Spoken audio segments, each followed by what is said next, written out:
Students, आप लोग अपनी पाठशाला में हैं और अपना क्वेश्चन हम लोग करने जा रहे हैं। सैंपल पेपर करने जा रहे हैं मैथमेटिक्स के सेकेंड टर्म का सीबीएसई बोर्ड। सो अगर इस सैंपल पेपर को हम कर लेंगे तो हमें ये पता चल जाएगा कि एग्जाम पेपर में कैसा पेपर आने वाला है और उसी के अकॉर्डिंग हम लोग पूरा क्वेश्चन पेपर सॉल्व करेंगे। तो पहला क्वेश्चन हमें जो सैंपल पेपर में दिया गया है वो दिया गया है find the root of the quadratic equation. तो आज आपको हम क्वाड्रेटिक इक्वेशन को सॉल्व कराने जा रहे हैं। यस, सो हमारे जो इक्वेशन है वो क्या है, 3x² minus 7x minus 6 is equal 0। तो अब हम देखते हैं इस क्वाड्रेटिक इक्वेशन को कैसे सॉल्व करते हैं। फर्स्टली हम इस क्वाड्रेटिक इक्वेशन को जब हम देखेंगे तो हमारा जो x² के आगे जो भी टर्म होगा, टर्म में जो आगे कांस्टेंट होगा उसको 3 और 6 को हम क्या मल्टीपल कर लेते हैं, क्या हो जाएगा 18।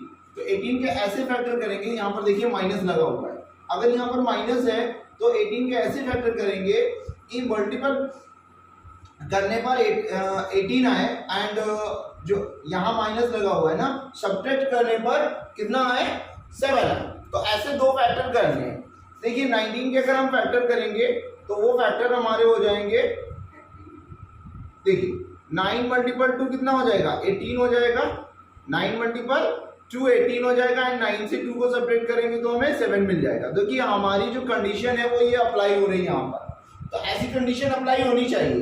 तो इससे रिलेटेड एक क्वेश्चन आपका आना चाहिए, क्वाड्रेटिक इक्वेशन के रूट्स निकालना या जीरोस निकालना भी इसको बोलते हैं, ठीक है ना। तो हम इसको लिखेंगे 3x² माइनस आपका 9x हो जाएगा minus 2x minus 6 is equal 0। जब इस इक्वेशन को हम सॉल्व करेंगे तो यहाँ पर 3x² 9x ये माइनस और ये माइनस क्या हो जाएगा plus 2x minus 6 is equal 0। अब इसके बाद में हम यहाँ पर इसमें कॉमन लेते हैं। अब ये कॉमन क्या है उसको हम देखेंगे। तो बच्चा लोग देखिए यहाँ पर हम देखेंगे 3x² है 9x, दोनों में हमें क्या कॉमन मिल रहा है 3x कॉमन मिल रहा है।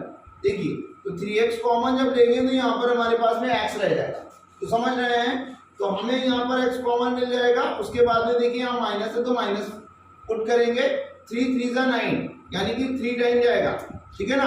तो अब हमारे पास में 3x जब इसका कॉमन लेंगे तो हमारे पास यहाँ पर x माइनस 3 रह जाएगा इस ब्रैकेट में। अब प्लस का 2 यहाँ पर कॉमन ले सकते हैं बिकॉज दोनों में हमें 2 कॉमन मिल रहा है। तो इसको जब 2 को कॉमन लेंगे, जब 2 को कॉमन लेंगे तो हमारे पास में ये क्या बचेगा x एंड 2 3 जा 6। So in this way we can write it, इस तरह से हम लिख सकते हैं। अब देखिए यहाँ पर x माइनस 3 और x माइनस 3 बहुत कॉमन मिल रहा है पूरी इक्वेशन में अगर देखिए, तो हम इसको कॉमन ले लेंगे, x माइनस 3 कॉमन ले लेंगे तो हमें क्या मिलेगा 3x प्लस 2। जब हम इसको कॉमन ले लेंगे तो हमें क्या बचा, हमारे पास क्या बच जाएगा 3x and plus 2 is equal 0। तो ये जो हमारे फैक्टराइजेशन हो गए, अब इनके फैक्टराइजेशन से हम जीरोस निकाल लेते हैं, उन्हीं को हम रूट्स बोलते हैं। तो रूट्स निकालेंगे तो हमारा क्या हो जाएगा x minus 3 is equal 0। So x is equal क्या हो जाएगा, माइनस का 3 उस साइड जाएगा तो पॉजिटिव का 3 हो जाएगा। इसी तरीके से यहाँ पर देख लेते हैं 3x प्लस 2 इज इक्वल 0 है, तो 3x इज इक्वल, अब ये प्लस का 2 उस साइड जाएगा तो माइनस का 2 हो जाएगा। तो x इज इक्वल क्या हो जाएगा माइनस का 2/3। इन दिस वे हमें 2 रूट्स फाइंड हो जाएंगे। सो 2 रूट्स आर 3, माइनस 2/3, ये हमारा आंसर हो जाएगा। So in this way we can solve it. अब देखिए जैसे ये प्रश्न को मैंने करवाया इसी तरीके से मैं आगे और आपको प्रश्न कराने वाला हूं सैंपल पेपर के। सो ये क्वेश्चन इस प्रकार से किया जाएगा। In this way you can solve it that question. So बच्चा लोग नेक्स्ट क्वेश्चन को देखते हैं हम लोग।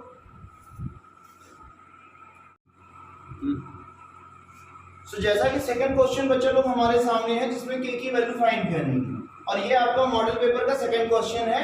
Find the value of k for which the quadratic equation 3x² plus kx plus 3 is equal 0 has a real and equal roots. इस तरीके से आपको रूट्स दे देंगे और उस नेचर के अकॉर्डिंग आपको फाइंड करना होगा k की वैल्यू या p की वैल्यू। इस तरीके का एक क्वेश्चन आपका बनेगा, पक्का बनेगा, 100% आएगा एग्जामिनेशन में। तो ये क्वेश्चन जो किए जाएंगे ये 3 आपके जो नेचर होते हैं डिस्क्रिमिनेशन के, ठीक है ना, नेचर ऑफ रूट्स कहे जाते हैं। ये 3 टाइप्स होते हैं। पहला होता है रियल एंड अनइक्वल, जब आपका डिस्क्रिमिनेंट की वैल्यू ज्यादा आ जाए, ग्रेटर आ जाए, मान लीजिए 5 आ जाए, ठीक है ना, और आपके डिस्क्रिमिनेंट की वैल्यू 5 आ जाए यानी ग्रेटर आ जाए, दैट मीन 0 ना आए, 0 से ग्रेटर आए, ठीक है ना, तो उसको हम कहते हैं रियल एंड अनइक्वल रूट्स। क्या कहेंगे? Real and unequal roots. और अगर आपका जो वैल्यू जो है 0 आए, जब हम सोल्यूशन इसका करेंगे तो हमारे डिस्क्रिमिनेंट की वैल्यू क्या आएगी? 0, तो वो हमारा नेचर ऑफ रूट क्या कहा जाएगा? वो इक्वल रूट्स का आ जाएगा। जब हम इसको सॉल्व करें और 0 आ जाए, when we get 0, तो then we can say real and equal roots। और मोस्टली यही क्वेश्चन आपको रियल एंड इक्वल रूट से ही k की वैल्यू फाइंड करनी होती है, तो आपको ध्यान रखना है। और थर्ड वाला होता है imaginary and not real.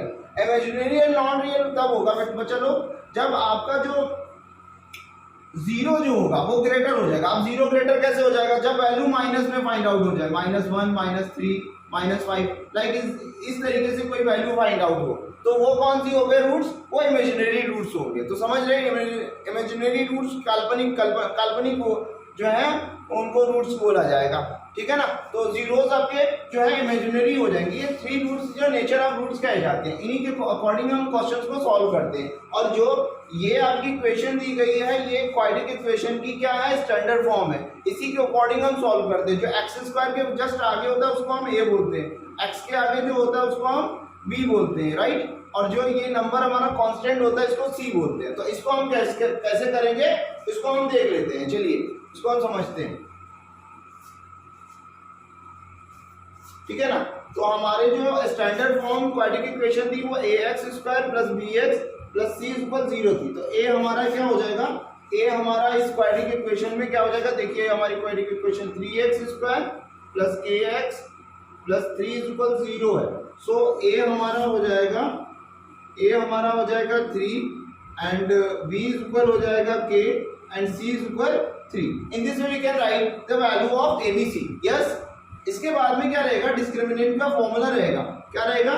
d = b² - 4ac = 0 आना चाहिए, राइट। तो अभी देखते हैं b हमारा क्या है। b हमारा k है, तो k का होल स्क्वायर हो जाएगा।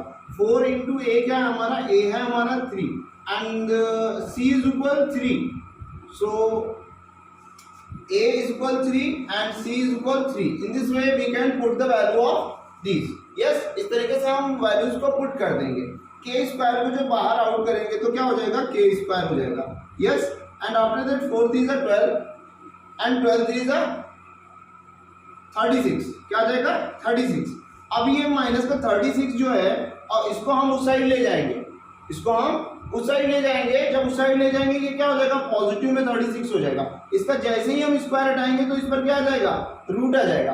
और जब इसको हम रूट से बाहर निकालेंगे, आप लोग समझते हैं इसको क्या लिख सकते हैं? 6 लिख सकते हैं, बिकॉज 6 × 6 क्या होता है? 36 होता है।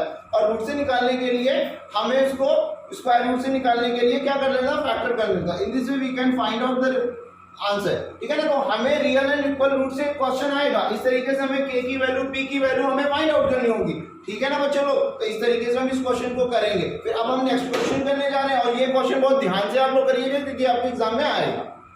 गुड मॉर्निंग स्टूडेंट्स, आपके सामने हम एक्सरसाइज 13 लेकर आए हैं, सरफेस एरिया एंड वैल्यू।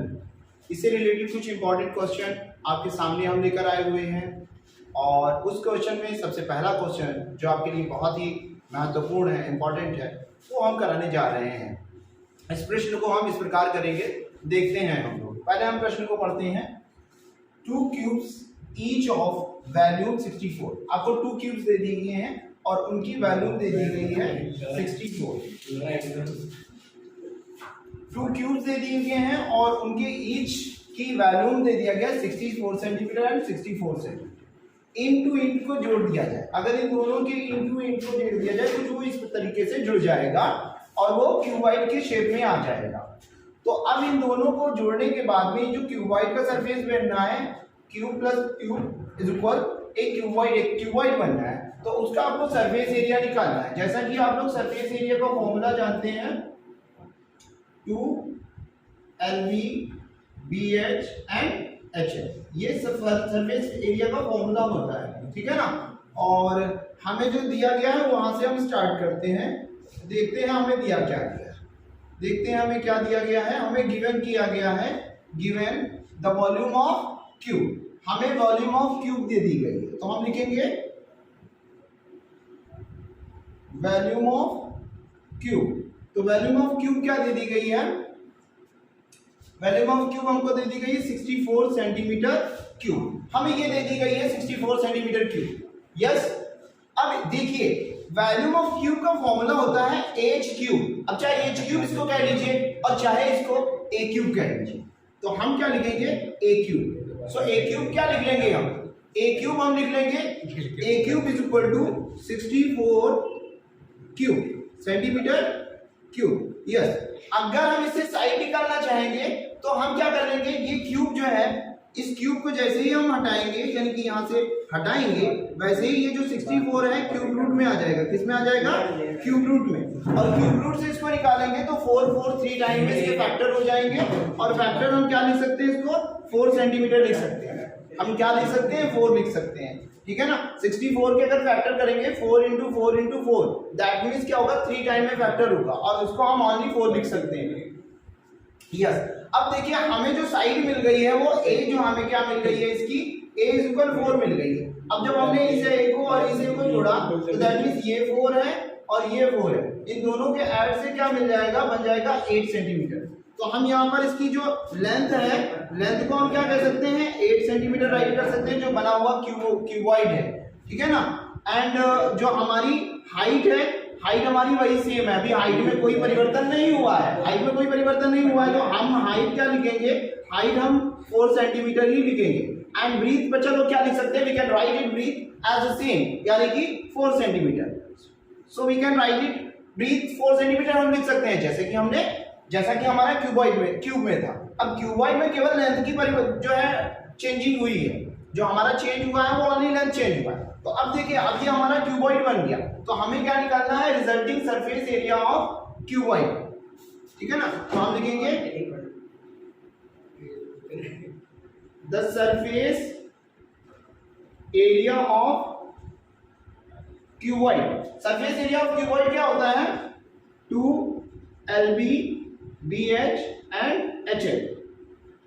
तो हमारे पास में 2 दे दिया गया है, L हमारे पास में कितना है? 8 हमने निकाला है एंड 4, एंड ब्रीथ हमारी वही है 4 है, हाइट भी 4 है एंड हाइट 4 है एंड लेंथ हमारी 8 है। So in this way we can write it 8 4 जा 32 एंड 16 4 4 जा 16 एंड 4 8 जा 32। In this way we can write it. देखिए 32 क्या हो जाएगा आपका? 64 एंड 16 क्या हो जाएगा? आपका हो जाएगा 80 हो जाएगा, और ये हमारा मल्टीपल में आ जाएगा। 2 इंटू 80 कितना हो जाएगा? 160 सेंटीमीटर क्यूब आ जाएगा, ठीक है ना। स्क्वायर आ जाएगा, बिकॉज ये जो हमारा एरिया है, तो हम यूनिट अपनी वही लगाएंगे जो हमारा क्वेश्चन में पूछा जाएगा। और सरफेस एरिया के साथ में हम यूनिट क्या लगाते हैं? एरिया के साथ में स्क्वायर लगाते हैं। So in this way we can solve this question very easily. बहुत ही आसान क्वेश्चन है बच्चों लोग, बहुत ही आसानी से आप लोग कर सकते हैं, ठीक है ना। तो हमें सरफेस एरिया निकालना था, इस तरीके से हमने सरफेस एरिया निकाल लिया, फाइंड आउट कर लिया। जय Hind. So students, we are going to solve this question, and it is question number 3 of your sample paper. So we are going to learn how to solve this question. So firstly we should read this question. An inter-house cricket match was organized by a school. Distribution of runs made by the students is given below. Find the medium runs score. बच्चों के द्वारा match खेले गए हैं और उन matches में बनाए गए रन इसमें दिखाए गए हैं, और उन रनों का क्या हमें निकालना है? हमें मीडियन निकालना है, यानी कि जिसको हम हिंदी में माध्यिका बोलते हैं और माध्यांक बोलते हैं। So how find out median? So firstly we have to find CF, commutative frequency. सबसे पहले हमें ये क्वेश्चन दिया गया होगा, एक कॉलम आपको ये और एक कॉलम दिया गया होगा एग्जाम में, और आपको थर्ड कॉलम बनाना होगा जिसको कहते हैं CF, या फुल फॉर्म इसकी होती है कम्यूटेटिव फ्रीक्वेंसी, ठीक है ना। तो CF हमें निकालना होगा। तो CF कैसे निकलेगा? फर्स्टली देखिए जो हमारा फर्स्ट नंबर होगा वो सेम आ जाता है 4 4, एंड आफ्टर दैट हम इन दोनों को ऐड कर लेते हैं। तो 4 and 6 10, 10 and 5 15, 15 and 3 18, 18 and 4 that means 22. In this way we can find out C F. जब हमारा सी एफ निकल आएगा तो हम एन निकालते हैं, एन, यस, इसको हम एन बोलते हैं। जो फ्रीक्वेंसी होती है, ओनली फ्रीक्वेंसी, उसका जो सम ऑफ फ्रीक्वेंसी जो होती है दैट इज कॉल्ड एन। तो देख लेते हैं हमारा कितना है, 4 6 10 10 and 5 15, 15 and 3 18 and 18 4 22। मोस्टली देखिएगा जो आपका सीएफ का लास्ट नंबर होगा और फ्रीक्वेंसी का जो टोटल नंबर होगा वो सेम होगा। मोस्टली क्या मतलब मींस ये सेम ही होता है। तो अगर आपका ये 22 आया तो एन भी आपका क्या होगा, 22 होगा। यहाँ पर फिर हम एन का जो है हाफ निकाल लेते हैं। तो देखिए हमारे पास एन है 22, सो 22 को 2 से डिवाइड देंगे तो क्या आ जाएगा 11। 11 के जस्ट ऊपर वाली डिजिट हम लेते हैं इसको सॉल्व करके। देखिए 11 इसमें 11 के जस्ट ऊपर वाली कौन है, 15 है। यस, 15 के जो जस्ट सामने होगी वो हमारा क्या हो जाएगा, वो एफ हो जाएगी, यानी फ्रीक्वेंसी हो जाएगी, जस्ट एफ, ठीक है ना, इसके जस्ट सामने वाला। और जस्ट इसके ऊपर जब आप देखेंगे तो वो सी एफ कहलाता है। तो आपका सी एफ क्या हो गया, 10 सी एफ हो गया। अब देखिए इसके आगे जब जस्ट इसके सामने वाली जो ये वाला जो आपका वर्ग दैट मींस जो क्लास है, इस क्लास में जो इसकी मिनिमम डिजिट है दैट इज कॉल्ड एल। तो हमारी देखिए एल क्या आ गई, एल इज इक्वल हमारी क्या हो जाएगी, 40 हो जाएगी, ठीक है ना। एल इज इक्वल टू हमारी 40 हो जाएगी। और हाइट निकालेंगे हम। हाइट कैसे निकलती है, हाइट इज इक्वल टू निकलती है L2 माइनस L1, यानी L2 इसको बोलते हैं और L1 इसको बोलते हैं। तो 60 माइनस 40 दैट मीन्स हमें क्या मिल जाएगा, 20 मिल जाएगा, हाइट मिल जाएगी। हमें एन मिल गया, हमें सी एफ मिल गया, सी एफ हमें कितना मिल गया है 10। सो ये सारी चीजें हमें मिल गई। उसके बाद में हमें फॉर्मूला पता होना चाहिए मीडियन का। तो मीडियन का फॉर्मूला ये होता है आपका,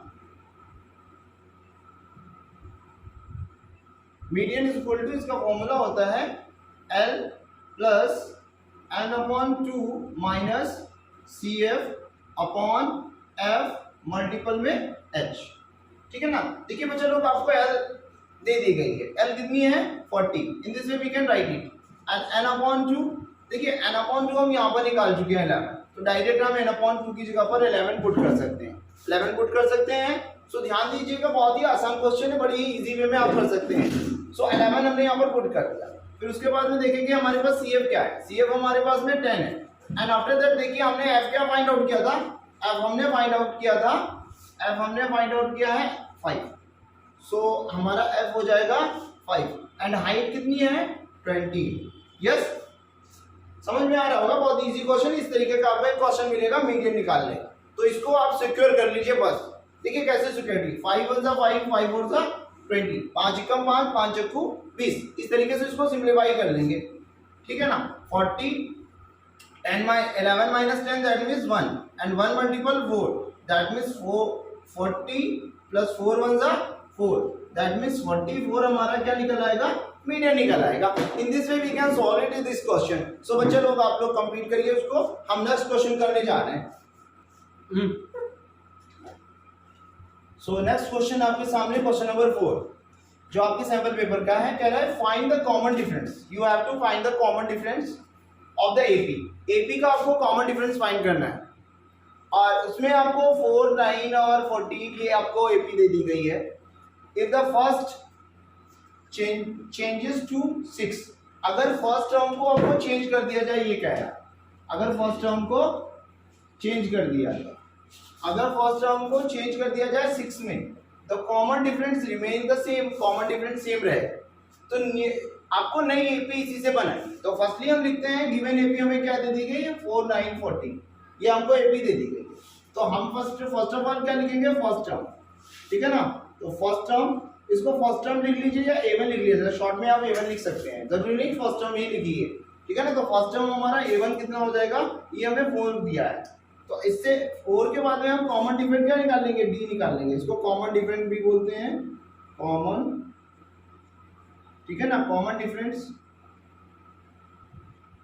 तो कॉमन डिफरेंस इसको शॉर्ट में D बोलते हैं, आप लोग शॉर्ट में D लिख सकते हैं। तो D हम फाइंड आउट कर लेंगे। D क्या होता है, A2 माइनस A1, यानी कि आपका कोई भी A2 ले लीजिए, तो ये क्या हो जाएगा 9 माइनस 4 दैट मीन्स 5। तो कॉमन डिफरेंस हमारा कितना आ गया, फर्स्ट वाली जो हमें अभी एपी दी गई है वो क्या आ गया, 5 आ गया। अब क्या कह रहा है, अगर हम फर्स्ट डिजिट को चेंज कर दें तो after changes first term to 6 तो लिखेंगे, यही स्टेटमेंट लिख लेंगे, आफ्टर चेंजिंग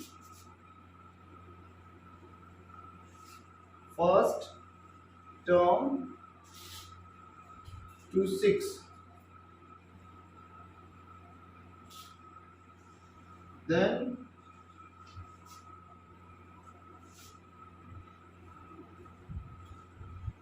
common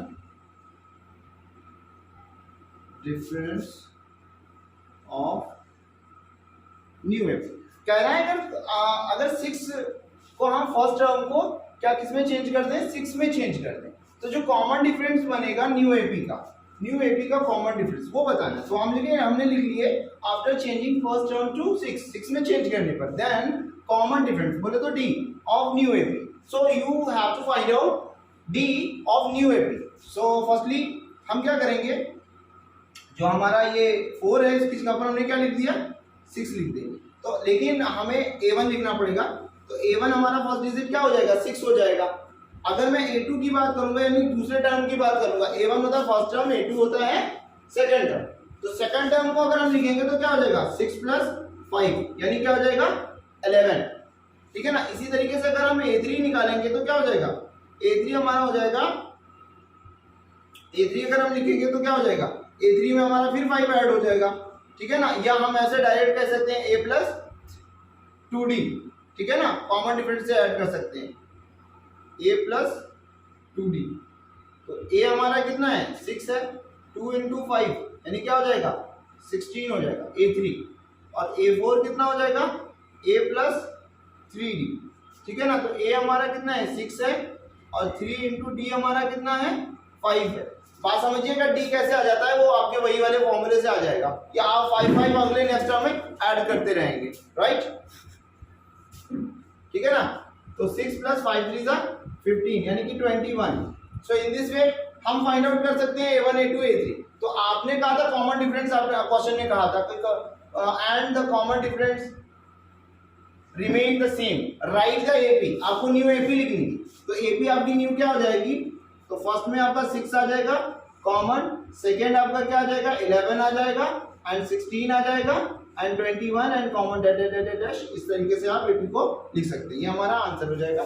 सो गुड बाय। तो इस तरीके